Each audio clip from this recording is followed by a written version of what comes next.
اشہد ان لا الہ الا اللہ وحدہ لا شریک لہ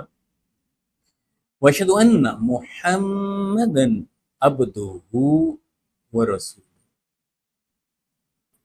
اللہم صلی علی سیدنا وحبیبنا ونبینا محمد وعلی آل سیدنا وحبیبنا ونبینا محمد وبارک وسلم۔ امام حسین علیہ السلام میدان کربلا کی طرف کیوں نکلے؟ یہ بڑا اہم سوال ہے۔ آج کی اس نشست میں ہم اس بات کا جواب ڈھونڈنے کی کوشش کرتے ہیں کہ کیا سید عالم صلی اللہ علیہ وآلہ وسلم نے جو پیشین گوئیاں فرمائی شہادت امام حسین علیہ السلام کے حوالے سے، تو کیا اس ماحول کے بارے میں بھی حضور علیہ السلام نے ہمیں آگاہی عطا فرمائی ہے کہ اس وقت کا سینیریو کیا ہوگا، وہ پس منظر کیا ہوگا جس میں امام علی مقام علیہ السلام کو میدان کربلا کی طرف نکلنا پڑے گا اور شہادت عظمیٰ کے عظیم مقام پر فائز ہونا پڑے گا۔ کیونکہ تواتر سے نبی اکرم صلی اللہ علیہ وآلہ وسلم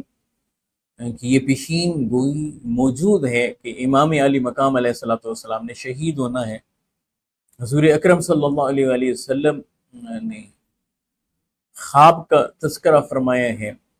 اس میں امام علی مقام علیہ السلام کی شہادت کی خبر دی ہے۔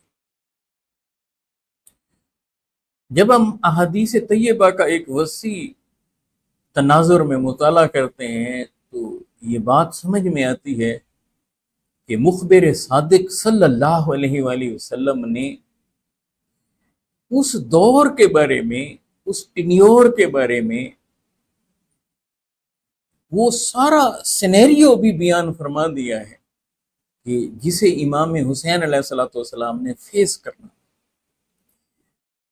جب ہم ان احادیث کا مطالعہ کرتے ہیں تو وہاں سے ایک نئی جہت سامنے آتی ہے فلسفہ کربلا کی، وہاں سے ایک نئی جہت ہمارے سامنے آتی ہے شہادت امام علی مقام کے حوالے سے۔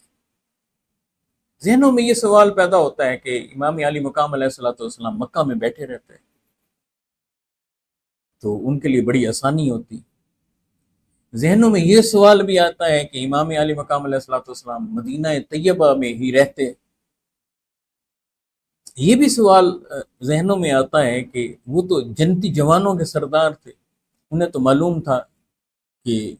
نہ صرف وہ جنتی ہیں بلکہ جنتی جوانوں کے سردار ہیں، تو پھر یہ سٹرگل کیسی، جد و جہد کیسی؟ تو یاد رکھیں کہ جب ہم احادیث طیبہ کا ڈیپلی مطالعہ کرتے ہیں تو یہ نقطہ سمجھ میں آتا ہے کہ یہ ساری چیزیں سید عالم صلی اللہ علیہ وآلہ وسلم نے پہلے سے بیان کر رکھی تھیں، بتا رکھی تھیں، اور انہیں یہ بھی معلوم تھا کہ میں جنتی جوانوں کا سردار ہوں، اور یہی وجہ ہے کہ میدان کربلا میں کھڑے ہو کر امام علی مقام اپنا بار بار تعارف کراتے تھے، بار بار بتاتے تھے مجھے پہچانو، دیکھو کہ میں کون ہوں، میں نواس رسول ہوں صلی اللہ علیہ وآلہ وسلم، میں جنتی جوانوں کا سردار ہوں، نبی اکرم صلی اللہ علیہ وآلہ وسلم نے میرے بارے میں یہ فرمایا، یہ فرمایا، یہ فرمایا۔ مگر یہ سب کچھ ہونے کے باوجود انہیں معلوم تھا کہ میں نے شہادت کے مقام پر کس طرح فائز ہوا۔ اب اس میں جو بنیادی نقطہ سمجھنے کا وہ یہ کہ جب ہم دیکھتے ہیں پچھلے ادوار میں بھی اختلاف رائے رہا، سیدنا صدیق اکبر رضی اللہ تعالیٰ عنہ ان کے دور میں، سیدنا فاروق اعظم رضی اللہ تعالیٰ عنہ ان کے دور میں، بلکہ ابتدا ہی میں مولا علی کرم اللہ وجہہ کے حوالے سے۔ مگر یہ چیزیں ایسی نہیں تھیں کہ جو اس حد تک ہائی لائٹ ہوتی، مگر جب ہم دیکھتے ہیں کہ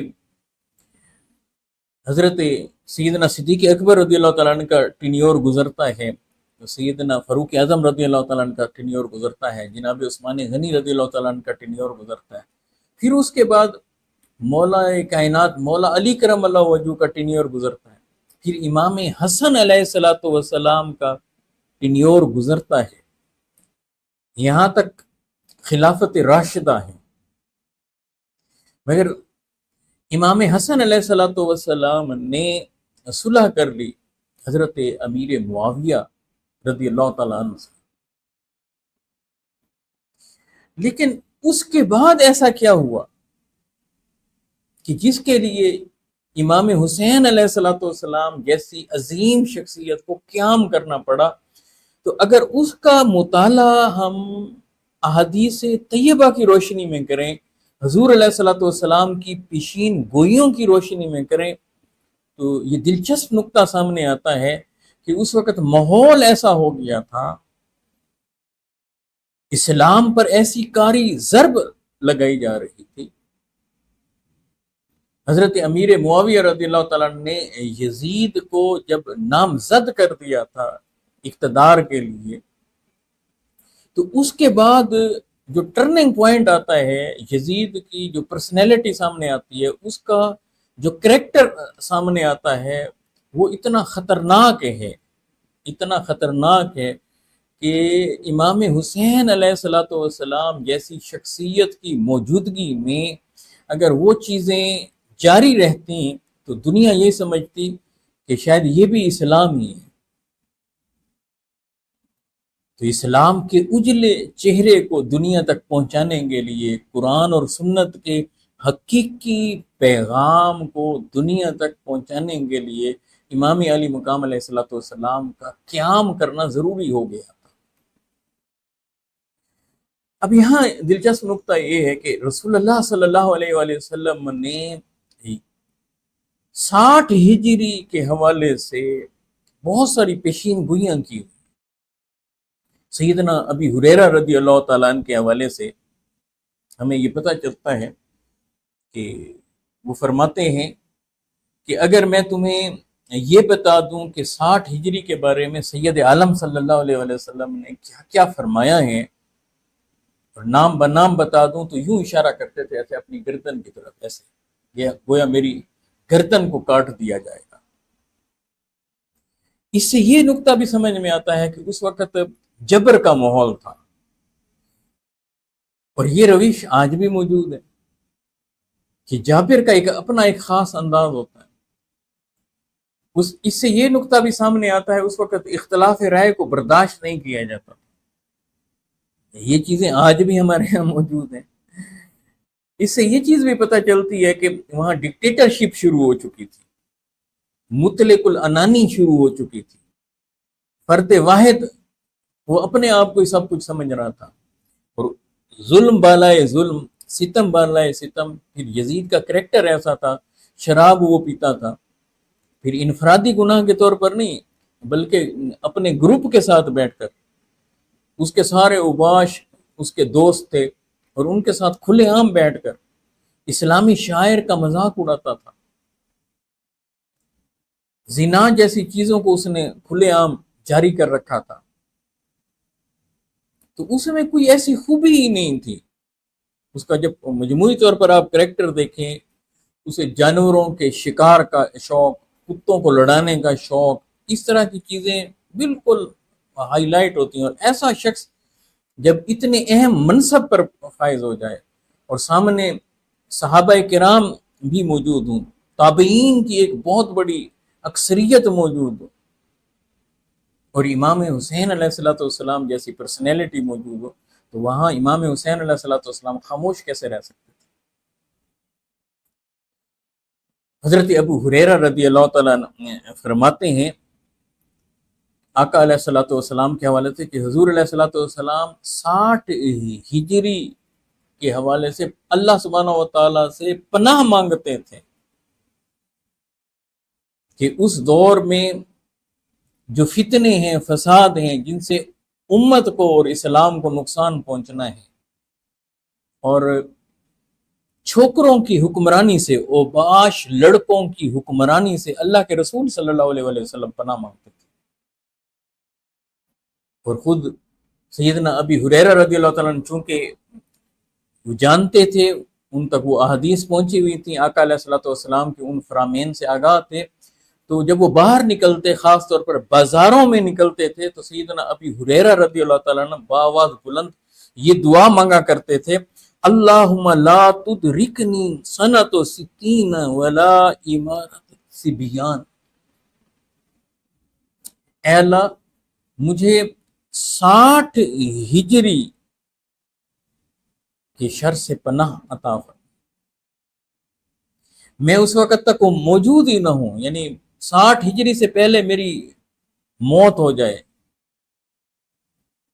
اور اس وقت کے لڑکوں کی حکومت اس کا دور میں نہ دیکھ پاؤں۔ تو یہ جب وہ کہتے تھے کہ اے اللہ مجھے 60 ہجری نہ دکھانا، تو اس میں کس کی طرف اشارہ تھا؟ 60 ہجری میں ایسا کیا ہونا تھا؟ تو تاریخ ہمیں بتاتی ہے کہ 60 ہجری میں یزید کی حکومت بنی تھی، اور اس سے وہ پناہ مانگتے تھے۔ یہ مصنف ابن ابی شیبہ کی یہ روایتیں ہیں کہ جب وہ کہتے تھے اے اللہ میری زندگی میں 60 ہجری نہ آئے، کون کہہ رہے ہیں؟ بازاروں میں، گلی محلوں میں جا جا کر سیدنا ابی ہریرہ رضی اللہ تعالیٰ عنہ، اللہم لا تدرکنی سنۃ ستین ولا امارۃ صبیان۔ حافظ ابن حجر عسقلانی رحمہ اللہ تعالیٰ نے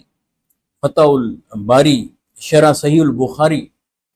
اس میں لکھتے ہیں کہ امارت الصبیان سے مراد یزید بن معاویہ بن ابی سفیان کی حکومت ہے۔ یعنی محدثین نے پھر اس کی آگے تشریح کی ہے۔ امام قسطلانی رحمۃ اللہ علیہ وہ فرماتے ہیں کہ یہ جو آقا علیہ الصلوۃ والسلام نے فرمایا ہے امارت الصبیان، کہ اوباش لڑکوں کی، عیاش لڑکوں کی حکومت، تو اس کے حوالے سے وہ کہتے ہیں کہ 60 ہجری میں اولہم یزید، ان میں سے سب سے پہلے یزید کی حکومت۔ اسی طرح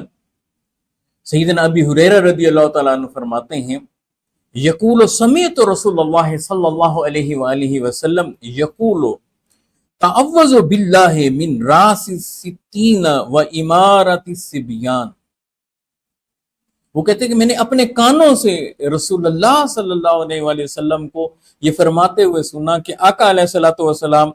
فرماتے ہیں کہ 60 ہجری اور اوباش لونڈوں کی حکومت سے میں اللہ کی پناہ چاہتا ہوں۔ یہ حدیث حضرت امام احمد بن حنبل رضی اللہ تعالیٰ عنہ مسند امام احمد میں اور مصنف ابن ابی شیبہ میں یہ روایت موجود ہے۔ تو اب یہاں سے اگلا نقطہ دیکھیں کہ یہ 60 ہجری سے پناہ کیوں مانگی جا رہی ہے؟ اس میں ایسا بڑا سانحہ کون سا ہونا تھا؟ ایسا بڑا حادثہ کون سا ہونا تھا؟ تو وہ حادثہ کربلا ہے۔ آگے 60 ہجری کے اختتام کے بعد جیسے ہی 61 ہجری شروع ہوا تو امام حسین علیہ الصلوۃ والسلام اور ان کے ساتھی شہید کر دیے گئے، اور نبی اکرم صلی اللہ علیہ وآلہ وسلم نے فرمایا لا یزال امر امتی قائما بالقسط حتی یکون اول من یسلمہ رجل من بنو امیۃ یقال لہ یزید۔ مسند ابی یعلا کی حدیث، بزار نے بھی اس کو لیا، بحقی نے بھی اس کو بیان کیا۔ تو حضور علیہ الصلوۃ والسلام نے فرمایا کہ میری امت میں دین کا امر عدل پر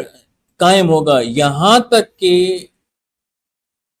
ایک وقت ایسا آ جائے گا کہ بنو امیہ میں سے ایک شخص حکمران بنے گا اور اس کا نام یزید ہوگا، تو پھر میری امت یعنی میرا دین یہ عدل پر جو قائم ہے، یہ عدل ختم ہو جائے گا۔ اب اندازہ لگائیں یہاں پر یزید کا نام لے کر یہ بیان کیا جا رہا ہے۔ بعض لوگوں کو یہ مغالطہ لگتا ہے کہ شاید یزید کا کہیں نام ہی نہیں ہے، تو آپ ذرا دیکھیں کہ اس کی حکمرانی اور اس کی حکومت، اس کا ٹینیور، اس کا دور، اس کی خرابیاں اور اس دور کی سیاہکاریاں، اس دور کی بدبختیاں، ان کا تذکرہ سید عالم صلی اللہ علیہ وآلہ وسلم نام لے کر کس طرح سے کر رہے ہیں۔ اور پھر یہاں کسی کو یہ مغالطہ نہ لگے کہ آقا علیہ السلام نے فرمایا یقال لہو یزید، تو اس یزید سے مراد کون سا ہے؟ تو امام بیہقی کہتے ہیں ھذا رجل ہوا یزید ابن معاویہ بن ابی سفیان، اور حافظ ابن کثیر رحمۃ اللہ علیہ نے البدایہ والنہایہ میں اس روایت کو بیان کیا۔ آپ اندازہ لگائیں کہ نبی مکرم صلی اللہ علیہ وآلہ وسلم نے اس دور کا نقشہ کیسے کھینچا ہے کہ جبر کی کیا کیفیات ہوں گی، ینگسٹر آگے آ جائیں گے، اس کا مطلب یہ ہے کہ اکابرین امت موجود ہوں گے، بزرگ لوگ موجود ہوں گے، تجربہ کار لوگ موجود ہوں گے، اہل لوگ موجود ہوں گے، مگر نااہل تخت پر پہنچ جائیں گے۔ حضرت ابو ذر غفاری رضی اللہ تعالیٰ عنہ سے روایت ہے، حضور علیہ الصلوۃ والسلام نے فرمایا پہلا شخص جو میرے دین کو بدل دے گا یقال لہو یزید، اس کا نام یزید ہوگا۔ اب یہ دوسری روایت۔ اسی طرح سے امام ذہبی رحمۃ اللہ علیہ نے اس روایت کو بیان کیا، جسے سیدنا ابی دردہ رضی اللہ تعالیٰ عنہ وہ بیان کرتے ہیں کہ آقا علیہ الصلوۃ والسلام نے فرمایا اول من یبدل سنتی رجل من بنی امیہ یقال لہ یزید، جو سب سے پہلے میری امت میں میری سنت کو بدلے گا، یعنی میرے دین کو بدلے گا، میرے نظام کو بدلے گا، یقال لہ یزید، اس کا نام یزید ہوگا۔ تو حضور علیہ الصلوۃ والسلام نے نام لے کر اس دور کو ہائی لائٹ فرمایا ہے۔ اب یہاں سے آپ اندازہ لگا لیں، جب آقا علیہ الصلوۃ والسلام اس دور کا پورا نقشہ بھی کھینچیں اور یہ بھی بتا دیں کہ اس طرح سے اوباش لڑکے تخت پر آ جائیں گے، نوجوان لڑکوں کے ہاتھ میں حکومت آ جائے گی، اور وہ میری سنت کو بدلیں گے، میرے طریقے کو بدلیں گے، میرے نظام کو بدلیں گے، اور بار بار لفظ میرے آقا امتی کا بھی استعمال، گویا میری امت ہی کو بدل کر رکھ دیں گے۔ گویا امام حسین علیہ الصلوۃ والسلام اور ان کے خاندان، یہ جو شہادت ہوئی اور یہ جو اتنا امت کو نقصان یہ پہنچا، گویا امت کا نقصان اسے حضور علیہ الصلوۃ والسلام قرار دے رہے ہیں۔ یہ جو بار بار یہ فرمایا ان فساد امتی علی یدہ غلمت، کہ میری امت میں جب فساد شروع ہوگا تو وہ لڑکوں کے ہاتھوں سے ہوگا، صفحاء من قریش، قریش کے لڑکوں میں سے۔ اور لفظ کیا فرمایا ان فساد امتی، میری امت میں فساد۔ اور آج دیکھ لیں کہ فرقہ وارانہ فساد، اگر اس کی اصل ہم ٹو میں جائیں تو وہ ساری بات وہیں جا کر نکلتی ہے کہ واقعہ کربلا کے بعد پوری امت دو حصوں کے اندر منقسم ہو گئی۔ امہ کا جو کنسیپٹ تھا، امہ کا جو تصور تھا، وحدت کا جو تصور تھا، وہ پارا پارا ہونے لگا۔ اور حضور علیہ الصلوۃ والسلام بار بار اس کی طرف نہ صرف اشارہ فرماتے بلکہ اس کی بار بار آقا علیہ الصلوۃ والسلام وضاحت کرتے۔ جب یہ فرماتے لا یزال امر امتی، تو امتی سے مراد یہاں دین بھی ہے، اور وہاں براہ راست اپنی امت کا بھی ذکر کر رہے ہیں کہ پھر میری امت عدل پر قائم نہیں رہے گی، انصاف پر قائم نہیں رہے گی، پھر انصاف جاتا رہے گا۔ اور یہاں ایک اور روایت جو صحیح بخاری میں کتاب الفتن میں موجود ہے، آپ اندازہ لگیں کتنی چوٹی کی یہ روایات ہیں جن کے اندر حضور علیہ الصلوۃ والسلام کی احادیث، اس کی تو میں ایک جھلک ہی آپ کے سامنے اس وقت رکھ رہا ہوں۔ سیدنا ابی ہریرہ رضی اللہ تعالیٰ عنہ نے مروان کو بتایا کہ یقول ہلاکت امتی علی ید غلمت من قریش، کہ آقا علیہ الصلوۃ والسلام نے فرمایا کہ میری امت کی ہلاکت قریش میں سے کچھ اوباش لوگوں کے ہاتھ سے ہوگی، اوباش لڑکوں کے ہاتھ سے، غلمت۔ اب یہ بار بار غلمت یہ کلمات آ رہی، تو اب دیکھ لیں یزید کب تخت نشین ہوا۔ تو جب انہوں نے یہ بات کہی تو مروان اس پر کہنے لگا لعنت اللہ علیہم غلمتن، اللہ تعالیٰ ان اوباش لڑکوں پر لعنت فرمائے۔ اسے کیا معلوم تھا آگے جو ہے ان میں سب سے پہلا کون ہے؟ اولہم یزید، سب سے پہلے وہاں یزید ہے۔ اور اس کے بعد کتاب الفتن میں صحیح بخاری میں سیدنا ابی ہریرہ اس کے آگے یہ فرماتے ہیں کہ اگر میں چاہوں تو تم میں سے کہ اس حدیث کو میں بیان کروں جو آقا علیہ الصلوۃ والسلام نے بیان کی ہے، جس کے اندر حضور علیہ الصلوۃ والسلام نے فرمایا کہ قریش کے کچھ نوجوان جو ہے میری امت کو ہلاکت میں ڈالیں گے۔ تو حضرت ابو ہریرہ رضی اللہ تعالیٰ نے کہتے ہیں کہ اگر میں چاہوں تو ایک ایک چھوکرے کا نام، ایک ایک لڑکے کا نام اور اس کے والد کا نام اور اس کے قبیلے کا نام میں بتا دوں، مگر اس خوف سے، اس جبر سے، اس ڈر سے جو اس دور میں قائم تھا، یزید کے دور میں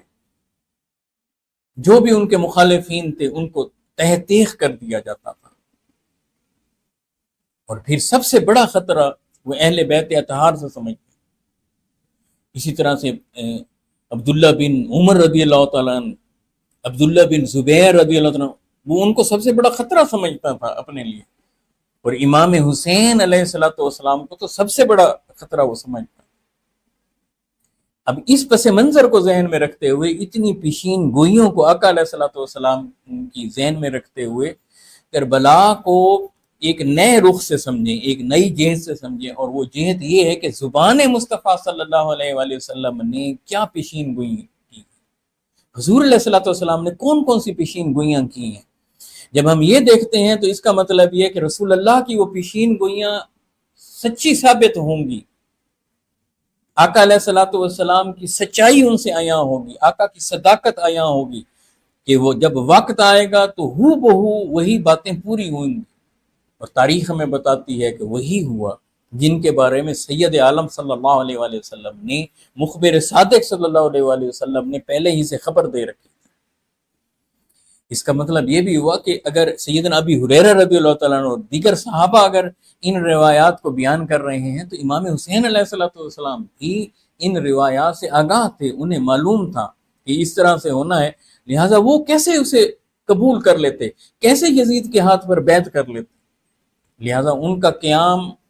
بنتا ہی بنتا تھا، اگر وہ نہ کھڑے ہوتے تو آج اسلام کا ادلا چہرہ ہمارے سامنے نہ ہوتا۔ اللہ سبحانہ و تعالی ہمیں اہل بیت اطہار کی محبت میں زندہ رکھے اور اہل بیت اطہار کی محبت ہی میں ہمیں موت عطا فرمائے۔ السلام علیکم